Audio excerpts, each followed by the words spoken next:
Good morning friends. आज हमारे उज्जैन का डे 2 है और फ़िलहाल सुबह के 7 बज चुके हैं। जैसा कि आप देख रहे हैं अभी तो इतना कोई भीड़ नहीं है यहाँ पे। अब कहीं पे बहुत ज़्यादा भीड़ थी। और ये जो सामने गेट देख रहे हैं आप, ये वाला, ये सुबह 6 बजे खुलता है। 6 बजे ओपनिंग होगी इस गेट की।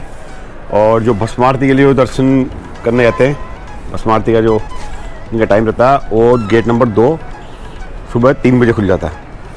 ठीक है, तो अभी तक ये अपडेट है। अब फ़िलहाल यहाँ से नहा के और फिर हम फ्रेश होके और फिर हम निकलते हैं आगे के टूर पे। तो फ्रेंड्स, इस समय हम लोग आ चुके हैं म्यूज़ियम में, उज्जैन महाकाल के म्यूज़ियम में। और एंट्री फीस है पर कैंडिडेट 20 रुपीज़।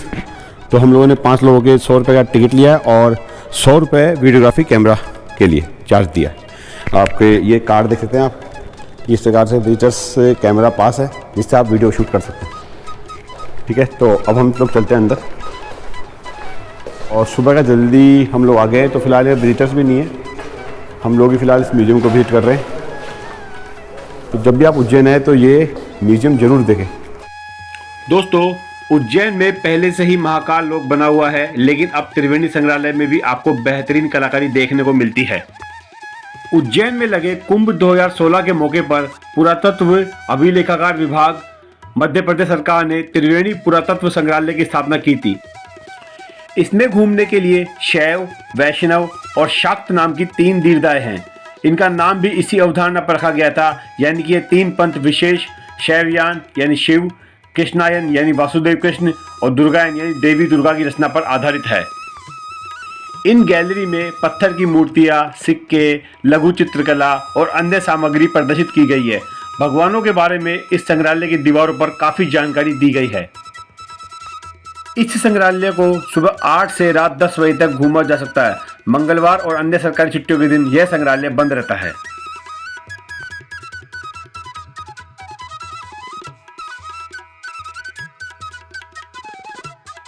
तो इस समय हम लोग म्यूज़ियम से बाहर आ चुके हैं और अभी नाश्ता करने रुके हैं यहाँ। गरम गरम कोफ्ते और पोहे, ठीक है, पोहे और ये नाश्ता करके हम लोग फिर आगे काल भैरव मंदिर के लिए जाएंगे। और जो हमारा टूर पैकेज है ई रिक्शा से वो हम लोग करेंगे। तो दोस्तों, इस समय हम लोग आ चुके हैं गढ़ कालिका माता मंदिर, जो कि शक्तिपीठों में से एक है। और यहाँ आने के लिए हम लोगों ने ई रिक्शा लिया था 500 रुपये में, जो हमको 7-8 पॉइंट यहाँ के घुमा देगा। ठीक है, तो अभी चलते हैं मंदिर के अंदर गढ़ कालिका के दर्शन करने।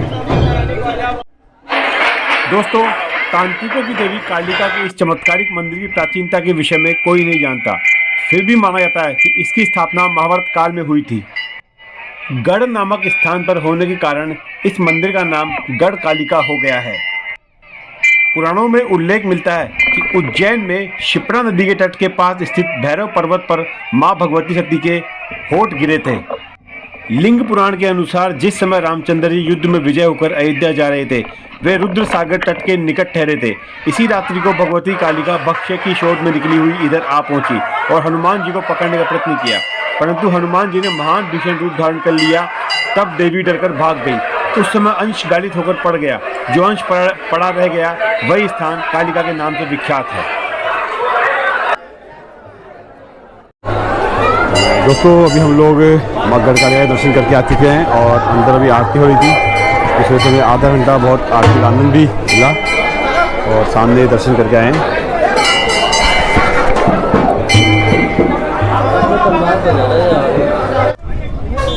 अब कहाँ चल रहे हैं भैया? हैं? ठीक है, तो दोस्तों, अभी हम लोग गढ़ कालिका के दर्शन करके और अब हम लोग जा रहे हैं काल भैरव मंदिर में दर्शन करने। भगवान काल भैरव का मंदिर क्षिप्रा नदी के किनारे भैरवगढ़ क्षेत्र में स्थित है। इस मंदिर की सबसे बड़ी विशेषता है कि यहाँ भगवान काल भैरव की प्रतिमा को शराब का भोग लगाया जाता है। अभी हम लोग आ चुके हैं मंदिर की दर्शनों की लाइन में। बैरिकेड्स बना रखे हैं यहाँ जिगजैग में और ये प्रसाद लिया है भैरव जी का। दोस्तों, यह बड़े ही आश्चर्य की बात है कि देखते ही देखते वह पात्र जिसमें काल भैरव बाबा को मदिरा का भोग लगाया जाता है खाली हो जाता है। यह शराब कहाँ जाती है, यह रहस्य आज भी बना हुआ है। यहाँ रोज श्रद्धालुओं की भीड़ उमड़ती है और इस चमत्कार को अपनी आंखों से देखती है। मंदिर के पुजारी जी के अनुसार इस मंदिर का वर्णन स्कंद पुराण के अवंती खंड में मिलता है। इस मंदिर में भगवान काल भैरव के वैष्णव स्वरूप का पूजन किया जाता है। दोस्तों, इस मंदिर के रहस्य के बारे में जानने के लिए यहाँ कई बार वैज्ञानिक आए, लेकिन वे भी चमत्कार के पीछे का कारण नहीं जान पाए।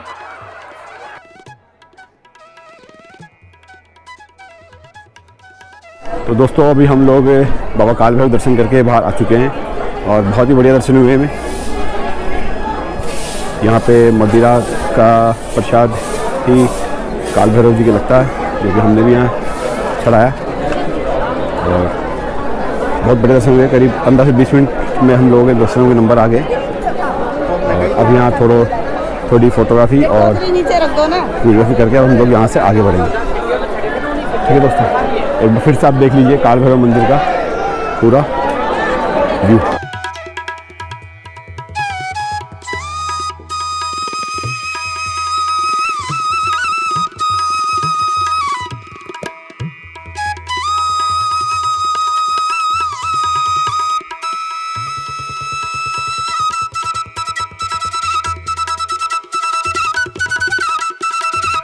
यहाँ के दर्शन करने के पश्चात हमारा अगला पड़ाव था मंगलनाथ मंदिर। तो इस समय हम लोग आ चुके हैं मंगलनाथ मंदिर, जो कि कहा जाता है कि पूरी धरती पर भगवान मंगल का जो मंदिर है वो एकमात्र यहीं पे है, मंगलनाथ मंदिर। आइए चलते हैं अंदर। दोस्तों, कहा जाता है कि ये मंदिर सदियों पुराना है। सिंधिया राजघराने ने इसका पुनर्निर्माण करवाया था। यहाँ की गई मंगल की पूजा का विशेष महत्व है। भक्तों द्वारा या मंगलनाथ को शिव रूप में ही पूजा जाता है। मंगलवार के दिन यहाँ श्रद्धालु दूर दूर से चले आते हैं। यहाँ होने वाली भात पूजा को भी काफी महत्वपूर्ण माना जाता है। मान्यता है कि इस मंदिर में भात पूजा करवाने से कुंडली के मंगल की शांति होती है और मांगलिक दोषों से ग्रस्त व्यक्ति के सारे काम निर्विघ्न पूरे होते हैं। मान्यता है कि इस मंदिर में की गई नवग्रहों की पूजा से विशेष लाभ मिलता है। यहाँ शांत मन से की गई पूजा अर्चना से उग्र रूप धारण किया मंगल शांत हो जाता है। सामान्य दिनों में सुबह 6 बजे से मंगल आरती होती है, लेकिन मंगलवार को यहाँ भक्तों का विशेष तांता रखता है। मंगल की शांति, वाहन और भूमि आदि के सुख की प्राप्ति के लिए भक्त यहाँ भात पूजा भी करवाते हैं।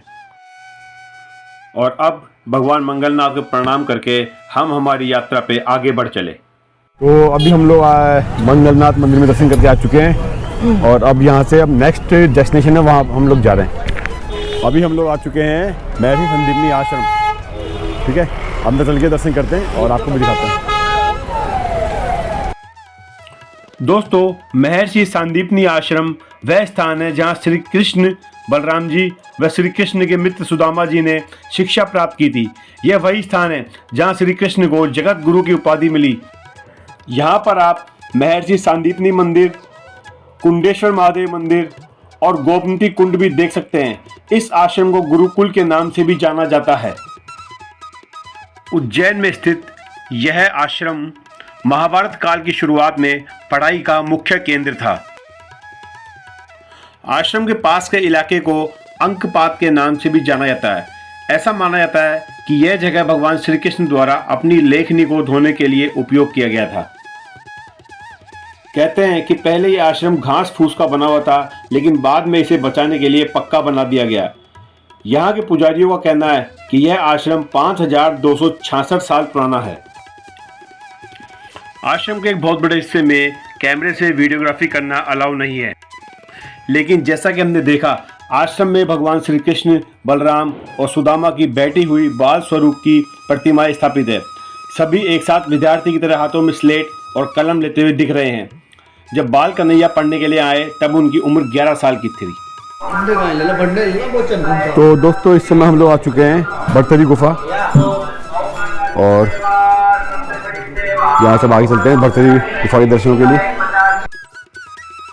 उज्जैन शहर के बाहरी इलाके में शिप्रा नदी के तट पर स्थित है भरतरी की गुफाएं, जो कि एक लोकप्रिय पर्यटन स्थल है। पत्थर के खंभों पर बनी इस गुफा में कई कमरे हैं। इन कमरों में मूर्तियां या हिंदू देवताओं की छवियां रखी हुई है। इस गुफा के अंदर एक छोटा सा मंदिर भी है, जो नाथ समुदाय के भक्तों का पवित्र तीर्थ स्थल है। किंवदंती है कि इस गुफा का नामकरण राजा विक्रमादित्य के सौतेले भाई भरथरी के नाम पर किया गया है। भरथरी ने लगभग 12 वर्षों तक यहाँ ध्यान लगाया था। भरथरी प्रतिभाशाली कवि और महान विद्वान थे, जिनकी प्रमुख रचनाओं में नीति शतक, वैराग्य शतक और श्रृंगार शतक शामिल है। इन गुफाओं में इतने सकरे प्रवेश द्वार है कि उनमें प्रवेश करना बहुत मुश्किल है। हर साल हजारों भक्त यहाँ दर्शन करने के लिए आते हैं।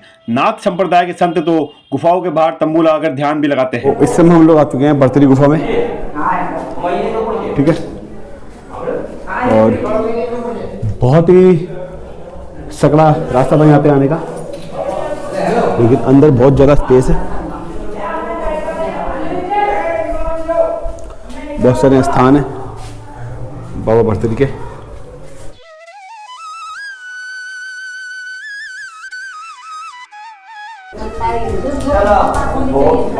दोस्तों बहुत ही अद्भुत गुफाएं हैं भरतरी की, और ये देखिए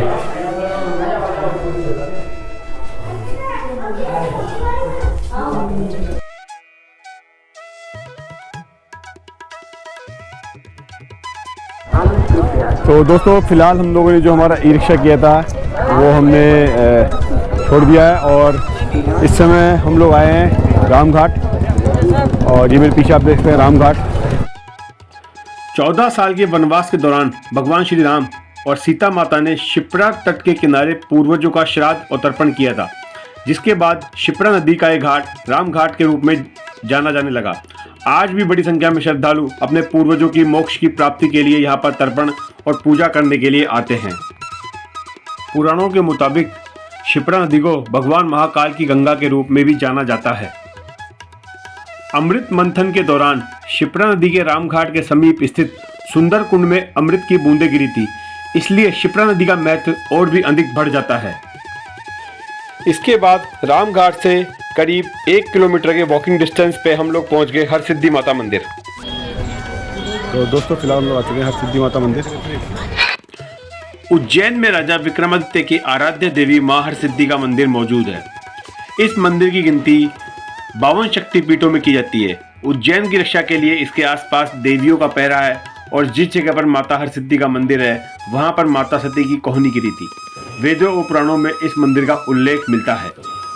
हम लोग अभी अंदर दर्शन करके आए हैं, और अंदर यहाँ भी मोबाइल और कैमरे से वीडियोग्राफी फोटोग्राफी अलाउ नहीं है, तो बहुत बढ़िया दर्शन हुए हैं अभी हमें। हरसिद्धि मंदिर में कुल 4 प्रवेश द्वार बने हुए हैं, और मुख्य द्वार पश्चिम दिशा की ओर है। द्वार पर खूबसूरत डिजाइन और नक्काशी देखने को मिलती है। दक्षिण पूर्व दिशा में खूबसूरत बावड़ी बनी हुई है, जिसके अंदर एक स्तंभ है और षड्यंत्र बना हुआ दिखाई देता है। इसके पीछे मां अन्नपूर्णा की मूर्ति स्थापित है। मंदिर में स्थापित माता की प्रतिमा के ठीक सामने 2 दीप स्तंभ बने हुए हैं, जिन्हें नवरात्रि के मौके पर जगमग रोशनी से सजाया जाता है, और यह आने वाले भक्तों का मन मोह लेते हैं। प्रांगण में करकोटकेश्वर महादेव का मंदिर स्थापित है, जो कि उज्जैन के 84 महादेव मंदिरों में से एक है। उज्जैन आने वाले पर्यटक कभी भी यहाँ दर्शन किए बगैर नहीं जाते हैं। स्थानीय लोगों की मंदिर में गहरी आस्था है, और नवरात्रि के समय यहाँ जमकर भीड़ देखी जाती है। तो अभी खाना खाने बैठे हैं 100 रुपये थाली में, और जिसके अंदर आलू मटर है, दाल है, कढ़ी है और चपाती है। तो दोस्तों फ़िलहाल शाम के बज चुके हैं 7, और हम लोग आ चुके हैं ओंकारेश्वर महादेव मंदिर। तो टाइमिंग का तो मुझे जैसे बताया गया कि 9:30 बजे तक दर्शन का समय है, तो देखते हैं आगे चल के हम लोग दर्शन कितने में होते हैं, और फिर आपसे थोड़ी देर में फिर अपडेट होता हूँ। दोस्तों ओंकारेश्वर मंदिर मध्य प्रदेश के खंडवा में नर्मदा नदी के मध्य द्वीप पर स्थित है। वहीं दक्षिण तट पर ममलेश्वर मंदिर मौजूद है। भगवान शंकर के 12 ज्योतिर्लिंगों में चौथा ओंकारेश्वर ज्योतिर्लिंग है। ऐसा माना जाता है कि इस शब्द का उच्चारण सबसे पहले ब्रह्मा जी के मुख से हुआ था।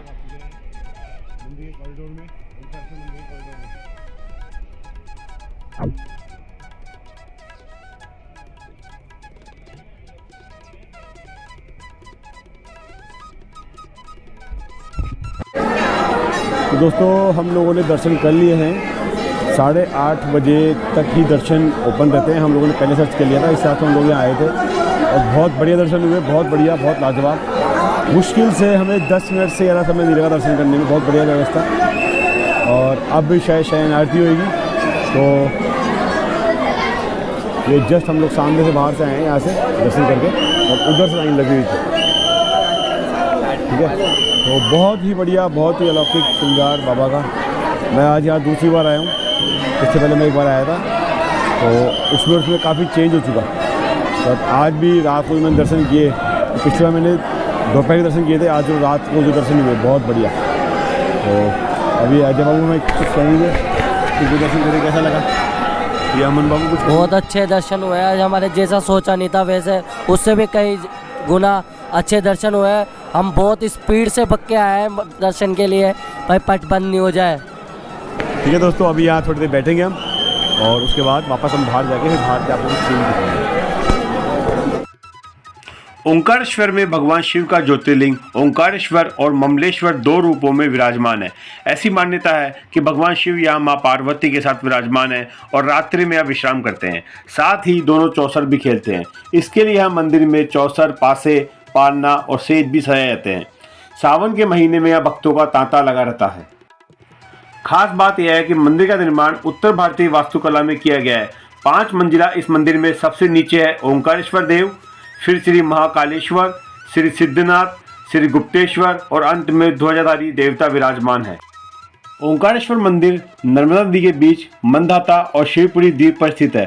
खास बात यह है कि यह द्वीप पवित्र चिन्ह ओम के आकार में दिखाई पड़ता है। यही कारण है कि इसे ओंकारेश्वर के नाम से जाना जाता है। माना यह भी जाता है कि ओंकारेश्वर स्थापित लिंग एक प्राकृतिक शिवलिंग है। इसे किसी मनुष्य द्वारा तराशा या गढ़ा नहीं गया है। दोस्तों, इस समय हम लोग आ चुके हैं मंदिर के बिल्कुल टॉप साइड पर और यहाँ से बहुत ही खूबसूरत व्यू, लाइटिंग के अंदर पूरा ओंकारेश्वर का जो क्षेत्र है पूरा आप देख रहे हैं। वहाँ पे वो ब्रिज और इधर वाले ब्रिज से हम लोग आए थे। ओंकारेश्वर ज्योतिर्लिंग के पास ही अंधकेश्वर, झूमेश्वर, नवग्रहेश्वर नाम से भी बहुत से शिवलिंग स्थित है, जिनके दर्शन के लिए जा सकते हैं। इसके अलावा प्रमुख दार्शनिक स्थलों में अभिमुक्तेश्वर, महात्मा दरियाई नाथ की गद्दी, श्री बटुक भैरव, मंगलेश्वर, नागचंद्रेश्वर और दत्तात्रेय व काले गोरे भैरव भी है। मंदिर के कैंपस के आसपास हम लोगों ने बहुत से मंदिरों के दर्शन किए और दर्शन करते करते शयन आरती का भी समय हो गया। हम लोग भी भजनों का आनंद लेने के लिए वहीं बैठ गए।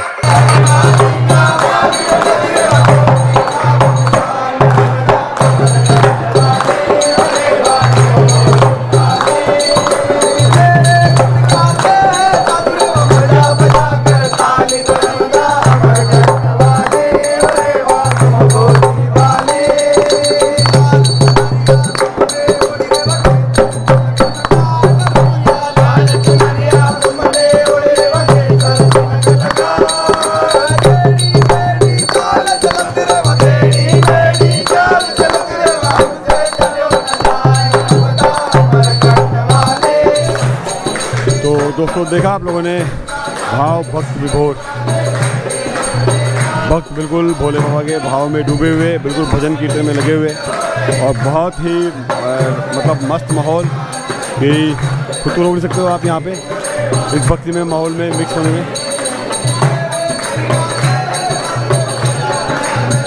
बहुत ही आनंददायक सीन यहाँ पे, बहुत ही मज़ेदार सीन।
दोस्तों फिलहाल यहाँ से जाने की बिल्कुल इच्छा नहीं हो रही, बहुत भाग और यहाँ वक्त हो गए हैं, बहुत ही आनंद आ रहा है यहाँ पे, बहुत भाव भक्त और यहाँ बहुत ही आनंद आ रहा है, बहुत ज़बरदस्त। तो ऐसे ही और भी मतलब आपको धार्मिक वीडियो और जो भी हमारे भगवान भोलेनाथ से संबंधित वीडियो हमारे यूट्यूब चैनल का देखने को मिलेंगे। तो हमारे चैनल ट्रेंड लिस्ट को आप ज़रूर लाइक शेयर सब्सक्राइब करें और ये ब्लॉग आपको कैसा लगे ज़रूर बताएं।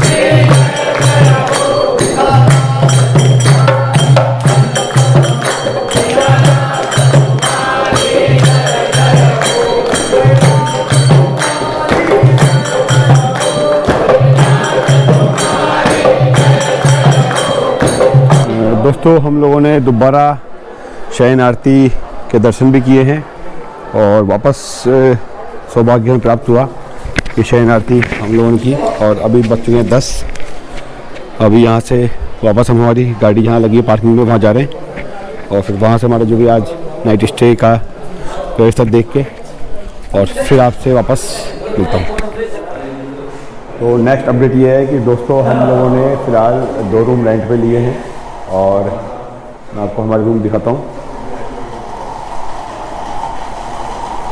ये हमारे रूम है, 2 रूम लिए हैं, इसमें हम लोगों ने 3000 रुपये में।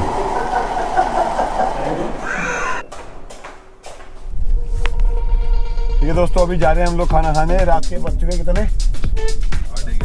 11:30 बज चुके हैं। अभी खाना खाने जा रहे हैं हम लोग में डालता मैं।